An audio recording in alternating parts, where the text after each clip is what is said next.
नमस्ते। आज के इस खास एक्सप्लेनर में आपका स्वागत है। घर में जुड़वा बच्चों का आना सच में किसी जादू से कम नहीं है।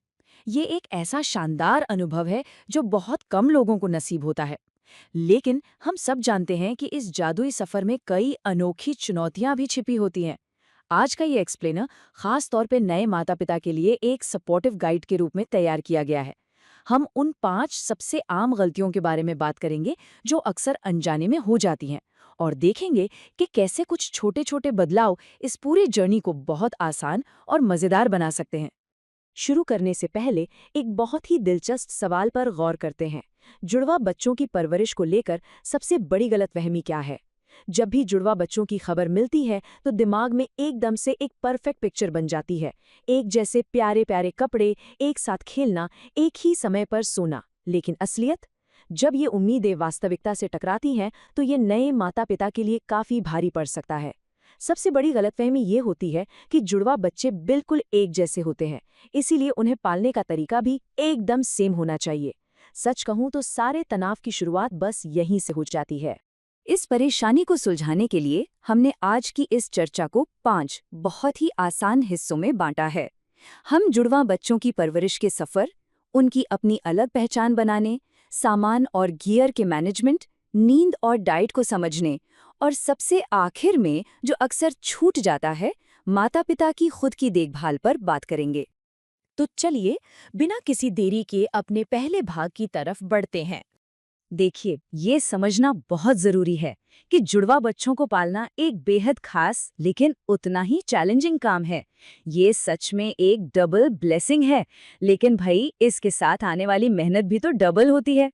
अक्सर नए माता-पिता शुरुआत में कुछ ऐसी गलतियां कर बैठते हैं जिनका उन्हें बाद में बड़ा अफसोस होता है। लेकिन पता है क्या? ये बिल्कुल नॉर्मल है। कोई भी इंसान पहले से सब कुछ सीखकर माता-पिता नहीं बनता। असली बात यह है कि हम समय रहते उन गलतियों को पहचानें और सुधार लें, ताकि अपराध बोध की जगह कॉन्फिडेंस ले सकें। अब आते हैं हमारी पहली और शायद सबसे बड़ी चुनौती पर, बच्चों की अपनी व्यक्तिगत पहचान को समझना। चलिए इसे थोड़ा करीब से देखते हैं। हमारी पहली कॉमन इंस्टिंक्ट क्या होती है? क्योंकि दोनों बच्चे एक साथ पैदा हुए हैं, इसलिए उनके साथ बिल्कुल एक जैसा बर्ताव होना चाहिए, एकदम सेम अप्रोच। लेकिन एक्सपर्ट्स का नजरिया इससे बिल्कुल अलग है। वो कहते हैं कि हर बच्चे के लिए अलग अलग तरीके अपनाना ही सही रास्ता है। उदाहरण के लिए, एक बच्चे को शांत करने के लिए शायद लोरी गानी पड़े, जबकि दूसरे को बस गोद में हल्की सी थपकी चाहिए हो। दोनों पर एक ही फॉर्मूला फिट करने की कोशिश अक्सर हमें सिर्फ निराशा ही देती है। इस पूरी परवरिश का ना एक बड़ा ही सीधा सा मूल मंत्र है। हर बच्चा अलग होता है और उसकी ज़रूरतें भी अलग होती हैं। भले ही वो जुड़वा हो, उनके जीन एक हो, जन्म का दिन एक हो, लेकिन वे हैं तो दो अलग अलग इंसान। उनके स्वभाव, उनकी पसंद नापसंद एकदम अलग हो सकती है। इस अंतर को दिल से स्वीकार करना ही उनकी ज़रूरतों को सही से पूरा करने का पहला और सबसे अहम कदम है। बच्चों के स्वभाव को समझने के बाद अब हम दूसरी प्रैक्टिकल चुनौती की तरफ बढ़ते हैं, सामान और चीज़ों का मैनेजमेंट। अक्सर लोग ये सोचकर गलती कर बैठते हैं कि भाई जुड़वा बच्चे हैं तो हर चीज़ शेयर कर सकते हैं। एक ही स्ट्रॉलर ले लेते हैं, एक ही बड़ा सा बिस्तर। ऊपर से देखने में ये बड़ा किफ़ायती और आसान लगता है, लेकिन एक्सपर्ट्स का सॉल्यूशन क्या है? बच्चों को उनका अलग और अपना खुद का सामान देना चाहिए। जब वो हर चीज़ शेयर करते हैं तो अक्सर अनजाने में ही सही, लेकिन दोनों बच्चों को बराबर अटेंशन और पर्सनल स्पेस नहीं मिल पाता। और ये बात बिल्कुल साफ है, अलग बिस्तर और स्ट्रॉलर का मतलब है कि हर बच्चे का अपना एक सेफ और कंफर्टेबल जोन है। इससे हम दोनों बच्चों पर बराबर ध्यान दे पाते हैं। जरा सोचिए, अगर एक बच्चा सोना चाहता है और दूसरा खेलना चाहता है, तो एक ही स्ट्रॉलर में ये कैसे मुमकिन होगा, है ना? अलग अलग सामान उनके पर्सनल कंफर्ट को बढ़ाता है, जिससे उनकी चिड़चिड़ाहट कम होती है और देखभाल करना काफी आसान हो जाता है। कंफर्ट की बात हो ही रही है, तो चलिए अब तीसरी और चौथी सबसे कॉमन गलतियों की तरफ बढ़ते हैं, जो बच्चों की सबसे बेसिक ज़रूरतों से जुड़ी हैं, नींद और खान-पान। हम अक्सर अपनी सुविधा के लिए क्या करते हैं? दोनों बच्चों के सोने का टाइम एकदम सेम फिक्स करने की कोशिश करते हैं, लेकिन ये एक बहुत बड़ी भूल है। एक बच्चा शायद लंबी और गहरी नींद लेता हो, जबकि दूसरे को दिन में कई बार छोटी छोटी नींद की जरूरत हो सकती है।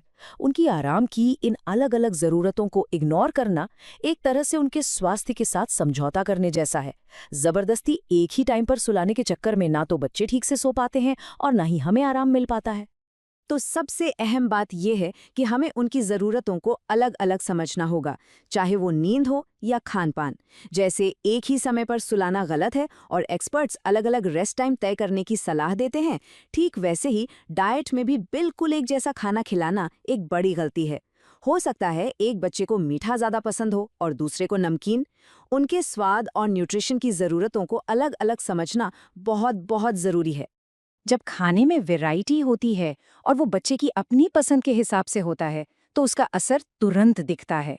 बच्चे बेहतर तरीके से खाते हैं और सही पोषण से ना सिर्फ उनका शारीरिक विकास अच्छा होता है, बल्कि वे मानसिक रूप से भी खुश रहते हैं। और सच मानिए, एक खुशहाल बच्चा देखभाल करने वालों की आधी थकान तो ऐसे ही मिटा देता है। इसलिए दोनों के लिए अलग-अलग तरह के खाने की प्लानिंग करना वाकई एक स्मार्ट कदम है। अब तक हमने सिर्फ बच्चों की ज़रूरतों पर बात की, लेकिन अब फोकस शिफ्ट करते हैं हमारी पांचवी और सबसे क्रिटिकल चुनौती पर, यानी माता-पिता की खुद की देखभाल। जुड़वा बच्चों के आने के बाद ना घर का पूरा रूटीन बस बच्चों के ही इर्द गिर्द घूमने लगता है। ऐसे में माता-पिता जो सबसे बड़ी गलती करते हैं वो है खुद को बिल्कुल भूल जाना। अपनी नींद, अपनी सेहत सब पीछे छूट जाता है। लेकिन एक बहुत पुरानी कहावत है ना, एक खाली बर्तन से किसी की प्यास नहीं बुझाई जा सकती। अगर देखभाल करने वाले खुद स्वस्थ और एनर्जेटिक नहीं है, तो वे दो नन्हे बच्चों की सही देखभाल आखिर कैसे कर पाएंगे? चलिए देखते हैं कि ये कैसे काम करता है। ये 3 स्टेप्स का एक बहुत ही लॉजिकल प्रोसेस है। स्टेप 1, माता-पिता को अपनी हेल्थ और आराम के लिए जानबूझकर समय निकालना ही होगा। जब ऐसा होता है, तो आता है स्टेप 2, शारीरिक और मानसिक थकान कम होने से उनकी एनर्जी और मनोबल में भारी बढ़ोतरी होती है। और इसका सीधा असर दिखता है स्टेप 3 में। बच्चों की देखभाल करने की क्षमता जादुई रूप से बेहतर हो जाती है। इंसान खुद को कहीं ज्यादा शांत, धैर्यवान और खुश महसूस करता है। इस एक्सप्लेनर को खत्म करते हुए जरा इस सवाल पर विचार करें। जब माता-पिता अपने हेल्थ को प्रायोरिटी देते हैं, तो क्या जुड़वा बच्चों की परवरिश का पूरा एक्सपीरियंस नहीं बदल जाता? बिल्कुल बदल जाता है। इन 5 कॉमन गलतियों से बचकर असल में एक ऐसे खुशहाल परिवार की नींव रखी जाती है, जहां हर कोई, चाहे वे बच्चे हों या माता-पिता, अपने सबसे बेहतरीन रूप में निखर पाता है। उम्मीद है ये जानकारी इस चुनौतीपूर्ण सफर को थोड़ा और आसान बनाने में मदद करेगी। आज के इस एक्सप्लेनर में हमारे साथ जुड़ने के लिए बहुत बहुत धन्यवाद।